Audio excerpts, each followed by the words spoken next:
সম্মানিত মুসল্লিয়ানে কেরাম, সূরাতুন নূরের 36 নম্বর আয়াত তেলাওয়াত করেছি। 36 নম্বর আয়াত। এই আয়াতে আল্লাহ রব্বুল আলামিন আল্লাহর দৃষ্টিতে ঘর কোনগুলো সেই ঘরের পরিচয় তুলে ধরেছে। আল্লাহর কাছে ঘরের মর্যাদা কোন ঘরগুলি পায়, কোনগুলিকে আল্লাহ তাআলা ঘর বলেন, সেই পরিচয় আল্লাহ তাআলা তুলে ধরেছেন। আল্লাহ বলেন, ফি বুয়ুতিন আযিনাল্লাহ আন তুরফা, যেই ঘরগুলিকে আল্লাহ পাক রব্বুল আলামিন মর্যাদা দেওয়ার জন্য আদেশ করেছেন, আর সেগুলির মধ্যে আল্লাহর নাম নেওয়া, আল্লাহর জিকির, সকাল সন্ধ্যায় আল্লাহর তাসবিহ করা হয়। আল্লাহর চোখে, আল্লাহর দৃষ্টিতে ওইগুলি হচ্ছে ঘর। ওইগুলিকে আল্লাহ তাআলা সবচাইতে বেশি মর্যাদা দিতে বলেছেন। তো কোরআনুল কারীমের এই আয়াতের আলোকে এই বাংলাদেশে যত ঘর আছে, ওই ঘরগুলোর মধ্যে সবচাইতে মর্যাদাপূর্ণ ঘর হলো মসজিদ। কারণ এই মসজিদগুলোতে 5 ওয়াক্ত আযান হয়। আযানে আল্লাহর তাসবিহ, আল্লাহর বড়ত্ব, আল্লাহর প্রশংসা ঘোষণা। আযান শুনে দাওয়াত পেয়ে অসংখ্য অগণিত মুসল্লি মসজিদে ছুটে আসে। এসে তাদের কাজই হচ্ছে আল্লাহর ইবাদত করা, জিকির করা, ইস্তেগফার করা, কান্নাকাটি করা। 24 ঘন্টার ভেতরে রুটিন মাফিক এই ঘরগুলিতে, এই মসজিদগুলোতে আল্লাহর মর্যাদা, আল্লাহর বড়ত্ব, আল্লাহর জিকির করা হয়। আল্লাহর দৃষ্টিতে সবচাইতে মর্যাদাপূর্ণ ঘর হলো এই ঘরগুলো। قال رسول الله صلى الله عليه وسلم, রাসূলুল্লাহ সাল্লাল্লাহু আলাইহি ওয়াসাল্লাম বলেন, আহাব্বুল বিলাদি ইলাল্লাহি মাসাজিদুহা, আল্লাহ পাক রব্বুল আলামিনের কাছে সবচাইতে প্রিয় ঘর হলো মসজিদগুলো। ওয়া আবগাদুল বিলাদি ইলাল্লাহি আসওয়াকুহা, আর বাজার আল্লাহ পাক রব্বুল আলামিনের দৃষ্টিতে সবচাইতে নিকৃষ্ট। বাজারের মধ্যে মানুষ বেশি গুনাহ করে, ধোঁকাবাজি করে, প্রতারণা করে, মিথ্যা কথা বলে, দুনিয়ার যত অপকর্ম আছে সব বাজারগুলোর মধ্যে হয়। আর মসজিদ আল্লাহর কাছে সবচাইতে বেশি প্রিয়। এখানে সবাই এই নিয়তেই আসে যে কিভাবে আল্লাহকে খুশি করা যায়, এই নিয়তেই আসে। যদিও মাঝে মধ্যে কিছু ব্যতিক্রম ঘটে, জুতা চোর চলে আসে জুতা চুরি করার জন্য, এটা টুকটাক ব্যতিক্রম। কিন্তু সব মানুষ এখানে আল্লাহকে খুশি করার জন্য আসে। এই জন্য রাসূল করিম সাল্লাল্লাহু আলাইহি ওয়াসাল্লাম মসজিদ ব্যতীত আমাদের এই বাসা বাড়িগুলো যাতে আল্লাহর দৃষ্টিতে ঘর হয়ে যায়, সেই জন্য আল্লাহর নবী আরেকটা বক্তব্য দিলেন আমাদের। قال رسول الله صلى الله عليه وسلم لا تجعلوا بيوتكم مقابر, তোমরা যেই ঘরগুলিতে থাকো, ঘুমাও, বসবাস করো, তোমাদের বাসস্থান, ওই ঘরগুলিকে তোমরা কবর বানিয়ে ফেলবা না। সেইখানে কিছু কিছু তেলাওয়াত করবা, নফল নামাজ পড়বা, জিকির আজকার করবা, তাহলে সেগুলিও আল্লাহর দৃষ্টিতে ঘর হয়ে যাবে। আর যে সমস্ত ঘরের মধ্যে আল্লাহর জিকির করা হয় না, নামাজ পড়া হয় না, তেলাওয়াত করা হয় না, এমনিতেই বসবাস করে, ওগুলি আল্লাহর দৃষ্টিতে ঘর না। ওগুলি হলো সবগুলি হলো শিয়ালের গর্ত, সাপের গর্ত, বাঘের গর্ত। শিয়াল যে সমস্ত গর্তের মধ্যে থাকে ওটাও তো ঘর, ওইটা ওদের ঘর। আমরা যেগুলিতে থাকি এগুলি আমাদের ঘর।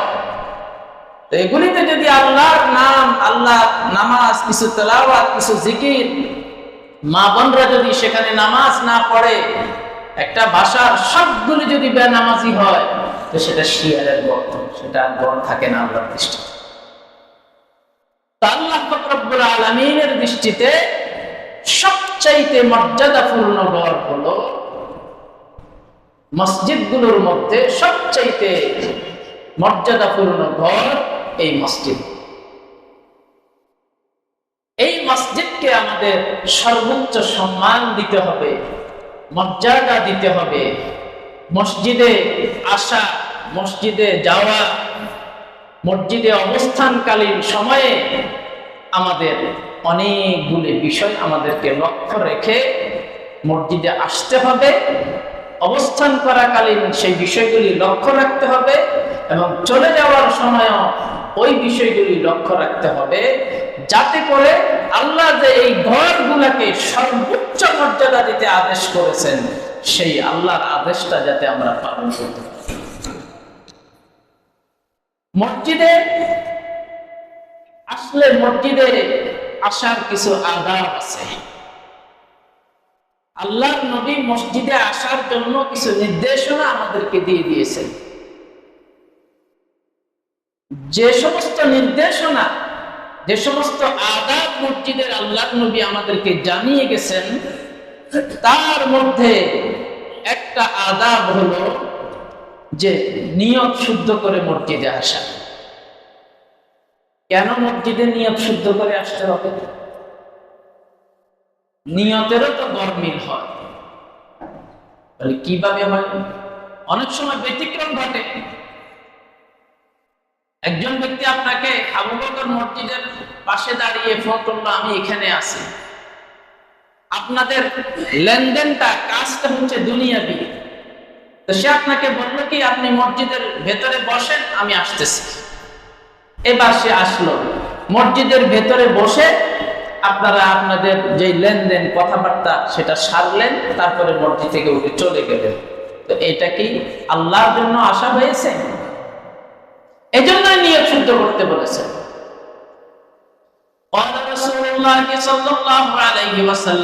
আল্লাহর নবী বলেন, মান আতাল মাসজিদা লিশাইইন ফাহুয়া হাজ্জুহু। যেই ব্যক্তি মসজিদে যে উদ্দেশ্য নিয়ে আসবে, সেই উদ্দেশ্য অনুযায়ী সে বিনিময় পাবে। এখন চোরে জুতা চুরি করতে আসে, চোরের নিয়ত অনুযায়ী চোরে বিনিময় পাবে। আর আপনারা তো আল্লাহকে খুশি করার জন্যই আসেন, তা আপনাদের নিয়ত অনুসারে আপনারা আল্লাহ তাআলার কাছে বিনিময় পেয়ে যাবেন। এই জন্যই নিয়ত শুদ্ধ করে আসে। আসলে আমাদের নিয়তটা, আমরা যখন মসজিদের উদ্দেশ্যে নামাজ পড়ার জন্য বের হই, তখন কিন্তু আমাদের নিয়ত হয়ে যায়। তারপরে এটাকে গুরুত্বের জন্য রাসূলুল্লাহ বলেছেন, নিয়ত শুদ্ধ করে আসবা। এই জন্য মসজিদে কি জন্য যাচ্ছি? ইবাদতের জন্য, আল্লাহকে খুশি করার জন্য যাচ্ছি, এটা নিয়ত শুদ্ধ করে আসা, দুনিয়াবি কোনো উদ্দেশ্যে মসজিদে না আসা। তারপরে হলো, ঘর থেকে যে আমরা বের হয়ে মসজিদের দিকে আসব, ঘর থেকে অজু করে বের হব। ঘর থেকে অজু করে মসজিদের দিকে আসা, এটাও একটা মসজিদের আদাব। কারণ মসজিদটা সবচাইতে পবিত্র স্থান, এটা আমাদের মাইন্ডসেট। সবচাইতে পবিত্র জায়গা হলো এই ঘরটা, সবচাইতে সম্মানিত জায়গা হলো এই ঘরটা। তো এই যেই জায়গাটা সবচাইতে সম্মানিত, সবচাইতে পবিত্র, ওই ঘরে নাপাক অবস্থায় কিভাবে ঢুকি? এই জন্যই বাসা থেকে উজু করে আসে। বুখারী শরীফের 6542 নম্বর হাদিস, قال رسول الله صلى الله عليه وسلم ما من رجل يتوضأ فأحسن الوضوء। কোন ব্যক্তি যদি উত্তম ভাবে ওযু করে, ওযু করার পরে সুম্মা ইয়ামিদু ইলা মাসজিদিন মিন হাযিহিল মাসাজিদ, তারপরে আল্লাহর মসজিদগুলো, আল্লাহর ঘরগুলো থেকে যে কোনো একটা ঘরের উদ্দেশ্যে যদি বের হয়ে যায়, ইল্লা কাতাবাল্লাহু লাহু বিকুল্লি খাতওয়াতিন ইয়াখতুহা হাসানাতান, ঘর থেকে ওযু করে যখন মসজিদের দিকে সে রওনা হয়ে যায়, প্রত্যেকটা কদমে আল্লাহ পাক রব্বুল আলামিন তার জন্য একটা করে নেকি লিখে দেয়। প্রত্যেকটা কদমে নেকি। এবার কত কদম আপনি দিয়ে মসজিদে আসতেছেন চিন্তা করেন, প্রত্যেকটা কদমে নেকি।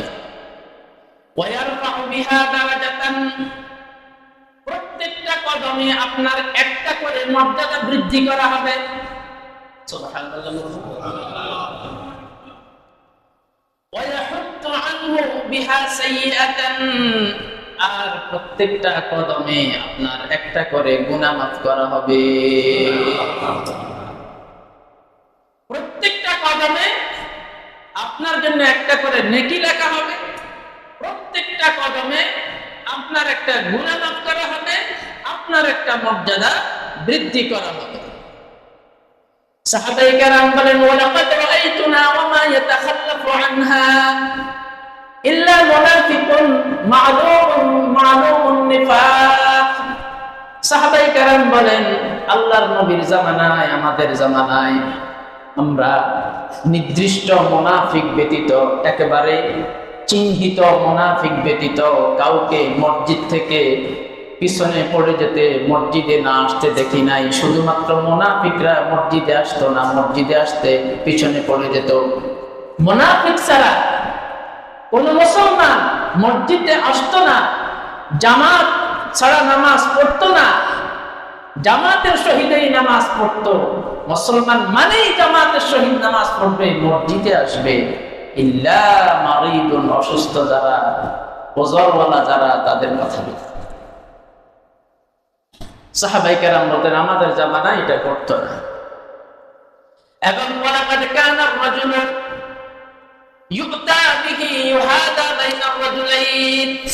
সাহাবায়ে কেরাম বলেন, বর্ণনাকারী বলেন, আমাদের জামানায় আমরা দেখেছি একজন ব্যক্তি অসুস্থ, দুইজন ব্যক্তির কাঁধে ভর দিয়ে হেসড়িয়ে হেসড়িয়ে সে মসজিদে চলে আসতো। আসার পরে ওই দুইজন ব্যক্তি তাকে ধরে হাত্তা ইউকামু ফিস সাফি, কোন একটা কাতারের মধ্যে তাকে দাঁড় করিয়ে দিত। এখন সাহাবায়ে কেরামের জামানার এই অবস্থা ছিল, হাঁটতে পারছে না তো দুইজনের কাঁধে ভর করে তারপরে তিনি মসজিদে আসতেন। আসার পরে তাকে এক পাশে দুইজনে ধরে দাঁড় করিয়ে দিতেন বা বসিয়ে দিতেন, যে অবস্থা ওনার কন্ডিশন সে অনুযায়ী বসেন।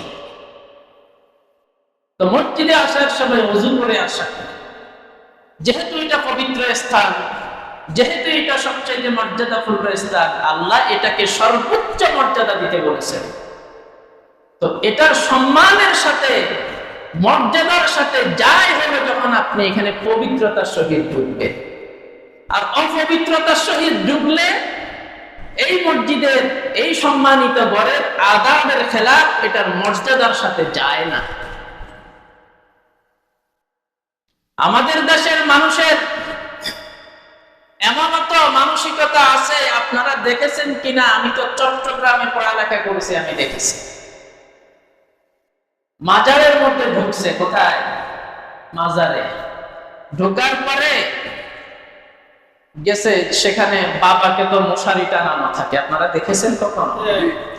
বাবা যেখানে শোয়া সেখানে চতুর্দিকে মশারি টানানো, তারপরে নানান সুগন্ধি আরো অনেক কিছু ডেকোরেটেড করা বাবার কবরকে। তো বাবার কবরের সামনে যায়, জিয়ারত করে। আসার সময় বাবাকে ফিস দিয়ে আসে না, কিভাবে আসে? এটা আপনারা দেখেছেন কিনা কেউ? মানে পিঠ দিলে বাবার অসম্মান হবে, কি হবে? বাবাকে পিঠ দিয়ে আসে না, বাস যেভাবে ঢুকছে ওই অবস্থাতে আবার পিছনের দিকে সে যাইতে থাকে। বাবা কষ্ট পাবে, ওলিয়া উলিয়া কষ্ট পাবে। তো আল্লাহর ঘরে নাপাক অবস্থায় ঢুকলে তো তো আল্লাহর মন নারাজ হয় না? আল্লাহর ঘরে অসম্মানী হয় না? এই জন্যই আদাব হলো ওযু করে আসা। বাকি কেউ যদি ওযু করে নাও আসে, অন্তত এটা জেনে রাখেন গুনাহগার কিন্তু হবেন না। আপনি এদিক দিয়ে ঢুকছেন, আপনার ওযু নাই, বারান্দায় ওযু করলেন, গুনাহগার হবেন না। কিন্তু আল্লাহর ঘরকে মর্যাদা যদি আপনি দিতে চান, তো সব সময় এই ঘরে ঢুকতেই ওযু করে পবিত্র অবস্থায় ঢোকা। তারপরে আরেকটা আদাব হলো দুর্গন্ধযুক্ত জিনিস না খেয়ে মসজিদে আসা। আপনি এমন একটা জিনিস খেলেন, এমন একটা বস্তু খেলেন, যে বস্তুটা খাওয়ার কারণে আপনার মুখের মধ্যে একটা দুর্গন্ধ, এই দুর্গন্ধের কারণে আপনি মসজিদে ঢুকবেন, আপনার পার্শ্ববর্তী যে দুইজন দাঁড়াবে তাদের কষ্ট হবে, আবার মসজিদে আল্লাহর ফেরেশতারা আছে তাদেরও কষ্ট হবে। আর সবচাইতে বড় কথা হচ্ছে, এই দুর্গন্ধ নিয়ে আপনি কেন মসজিদে ঢুকবেন? আপনি মসজিদে ঢুকবেন সুগন্ধি নিয়ে, গায়ের মধ্যে আতর টাতর মেখে, আপনার চতুর্পাশে যাতে একেবারে খুশবাস সুগন্ধ আপনার গায়ের থেকে আসে, শরীর থেকে আসে, ওই অবস্থায় আপনি মসজিদে ঢুকবেন। এমন জিনিস খেয়ে মসজিদে না আসা, যে জিনিসের কারণে আপনার মুখ থেকে বা আপনার গায়ের থেকে দুর্গন্ধ আসে, এটা মসজিদের আদাবের খেলাফ। সহিহ বুখারীর 855 নম্বর হাদিস, قال رسول الله صلى الله عليه وسلم, রাসূলুল্লাহ সাল্লাল্লাহু আলাইহি ওয়াসাল্লাম বলেন, মান আকালা সাওমান আও বাসালান, যে ব্যক্তি পেঁয়াজ খেলো অথবা রসুন খেলো, রসুন খেলে মুখের মধ্যে একটা দুর্গন্ধ হয়, পেঁয়াজ বেশি খেলে মুখের মধ্যে দুর্গন্ধ হয়, আল্লাহর নবী বলেন ফালইয়াতাজিলনা, সে যেন আমাদের থেকে দূরে থাকে এবং আমাদের মসজিদ থেকে যেন সে দূরে থাকে, আমাদের মসজিদে যেন সে না থাকে, সে যেন ঘরে অবস্থান করে। কারণ মসজিদে আসবে তো এখন অনেককে সে কষ্ট দিবে, আবার সমালোচনা হবে, হুজুর অমুক ব্যক্তির পাশে নামাজ পড়তে দাঁড়াইছিলাম, কি যে দুর্গন্ধ হতো, কি যে আমার কষ্ট হয়েছিল, আবার ইমাম সাহেবের কাছে এসব নালিশ করুন। আপনি যেহেতু খেয়েই ফেলেছেন, তো আপনি এখন যারা খেয়ে অভ্যস্ত হয়ে গিয়েছেন, এখনো ছাড়তে পারতেছেন না, যে কোনো একটা জিনিস ছাড়তে তো একটু সময় লাগে। কোন একটা জিনিসে যখন অভ্যস্ত হয়ে যায়, তো এটা ছাড়তেও সময় লাগে। ছেড়ে দেওয়ার জন্য নিয়ত করেন, আর যতদিন ছাড়তে পারবেন না, খাচ্ছেন, তো এমন একটা ব্যবস্থা নেন যে খাওয়ার পরে আবার এমন একটা জিনিস খেয়ে ফেলেন যাতে মুখের মধ্যে কোনো দুর্গন্ধই না থাকে। আর কত সহজ করবো বলেন? সেটা সহজ করার জন্য উপায় নেই।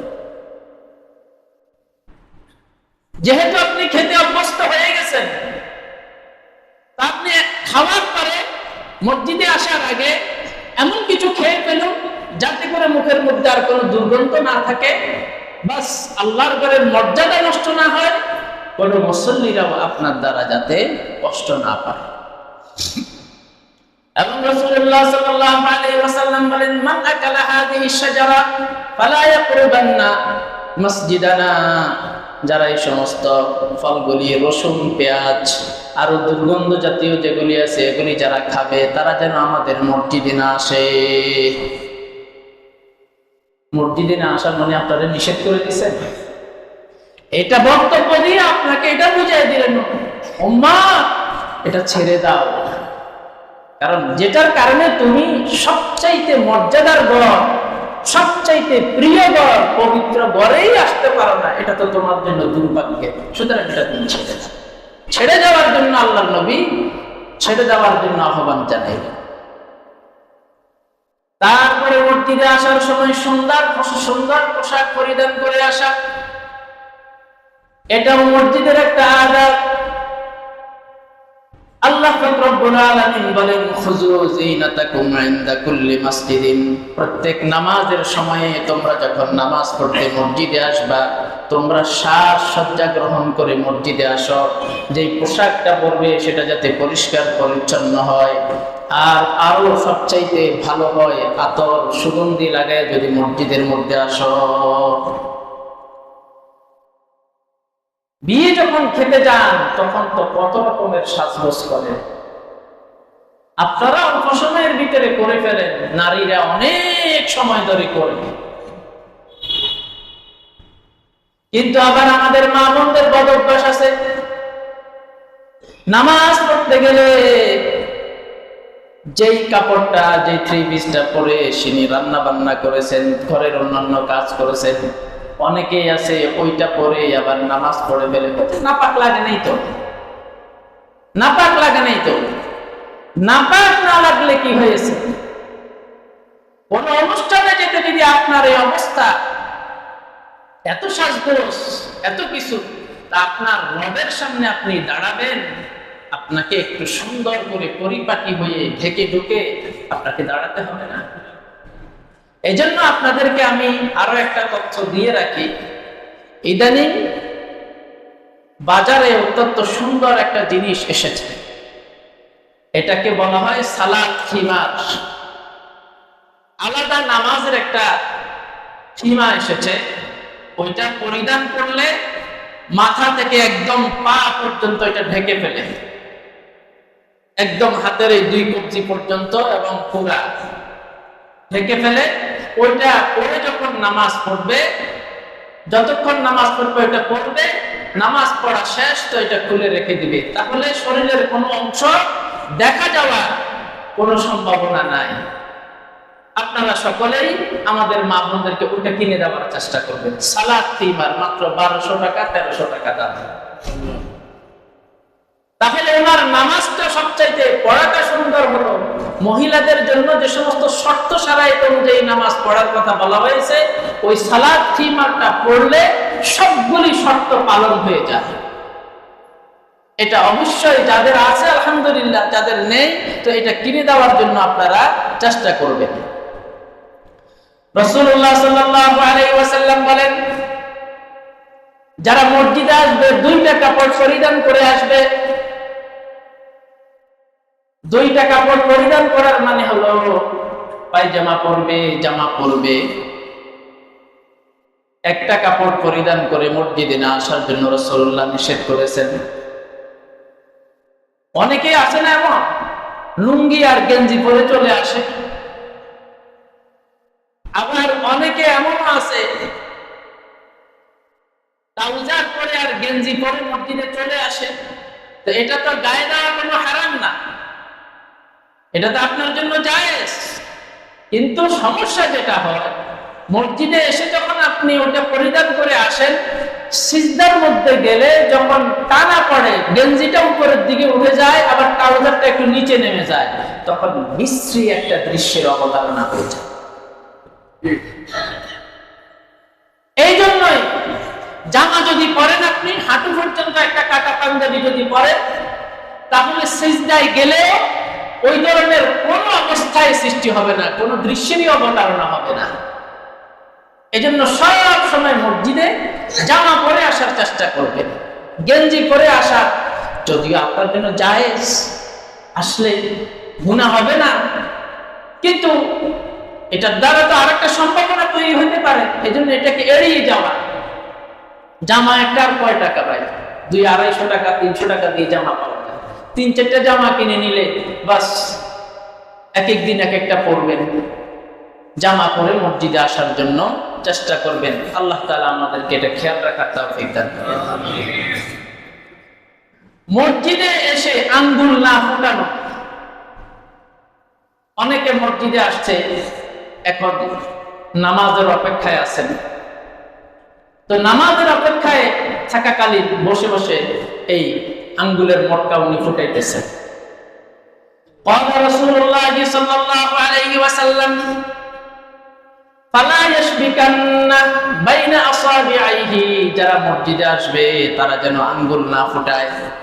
রাসূলুল্লাহ সাল্লাল্লাহু আলাইহি ওয়াসাল্লাম নিষেধ করেছেন, এটাও মসজিদের আদাবের খেলাফ।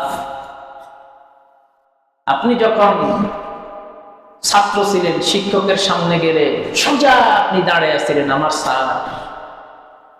দুনিয়ার কোন বড় ব্যক্তির সামনে গেলে একবারে সোজা তীরের মতো দাঁড়িয়ে থাকেন, অত্যন্ত শ্রদ্ধা বিনয় অবনত হয়ে দাঁড়িয়ে থাকেন।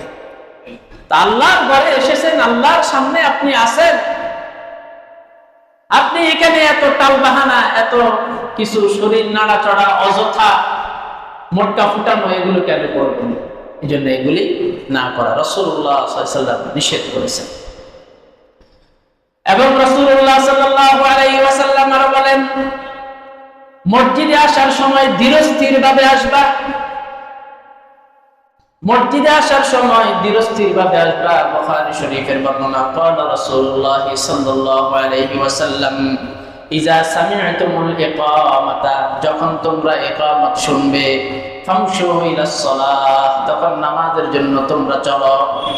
ওয়া আলাইকুম বিস-সাকিনাতি ওয়াল ওয়াকার, আসার সময় তোমাদের কর্তব্য হলো ধীরস্থির ভাবে, শান্তভাবে, গাম্ভীর্যের সহিত আসবে। ওয়ালা তাসআউহা, দৌড়াইয়া আসবে না, দৌড়াইয়া আসবে না। ফামা আদরাকতুম ফাসাল্লু, ধীরস্থির ভাবে আসতে আসতে হয়তো 1 রাকাত চলে গেছে, 2 রাকাত চলে গেছে, চলে যাক। আল্লাহর নবী বলতেছেন, যেই কয় রাকাত তুমি পাবে সেগুলি ইমামের সহিত আদায় করবে। ওয়ামা ফাতাকুম ফাতিম্মু, আর যেই কয় রাকাত ছুটে গেছে ইমাম সালাম ফিরানোর পরে সেগুলি তুমি পরিপূর্ণ করবে না। এখন ইমাম সাহেব রুকুতে গেলেই দৌড়,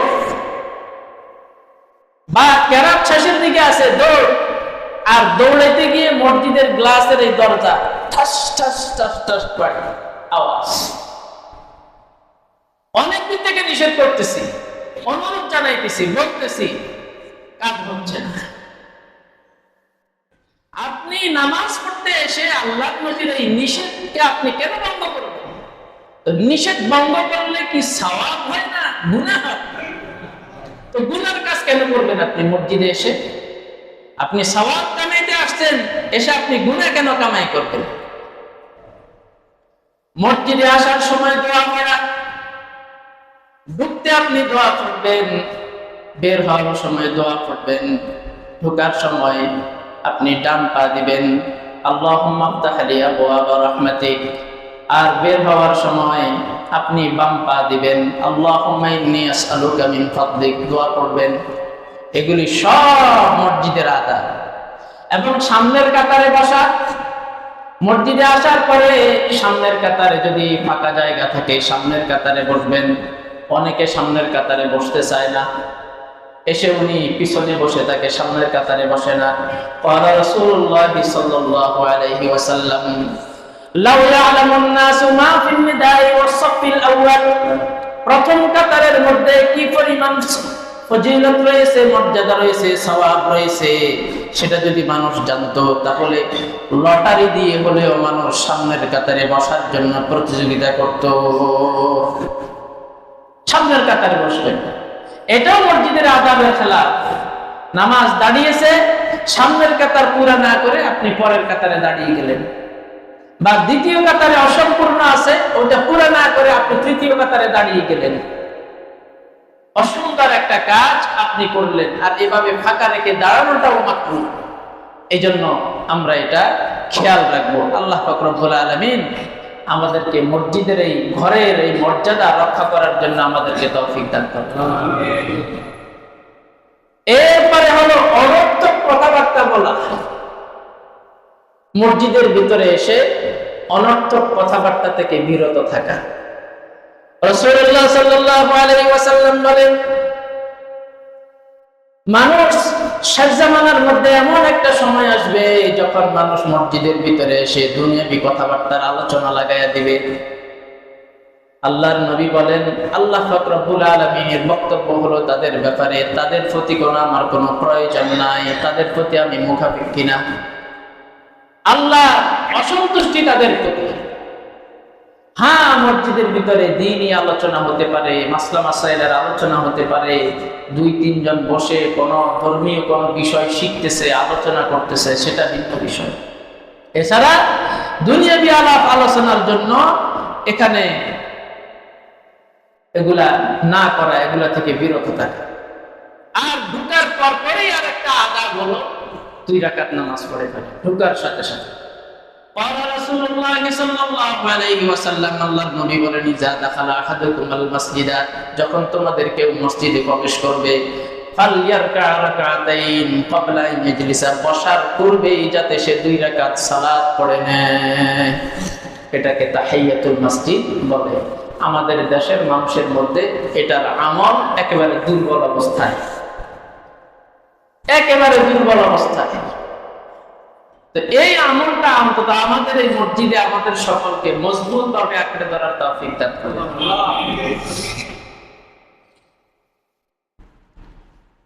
তারপরে মসজিদের ভিতরে এইভাবে গোল হয়ে না বসা, মসজিদের ভিতরে এইভাবে গোল হয়ে না বসা, বসে বসে দুনিয়াবি কোনো আলাপ আলোচনা এগুলি না করা, সময় নেই।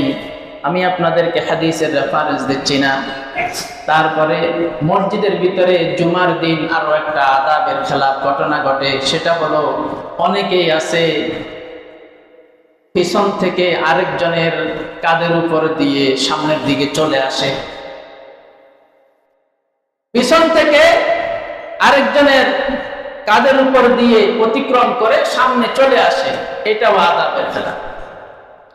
রাসূলুল্লাহ সাল্লাল্লাহু আলাইহি ওয়াসাল্লাম একবার খুতবা দিচ্ছিলেন, দেখলেন এক ব্যক্তি পিছন থেকে এইভাবে মানুষের কাঁধ অতিক্রম করে করে সামনের দিকে চলে আসতেছে। খুতবা চলাকালীন সময় আল্লাহর নবী খুতবা বন্ধ করে তাকে বললেন, ইজলিস, যেখানে আসো সেখানে বসে যাও, ফাকাদ আযাইতা, তুমি অনেক মানুষকে কষ্ট দিছো, আর কষ্ট দিও না, সেখানে বসে যাও।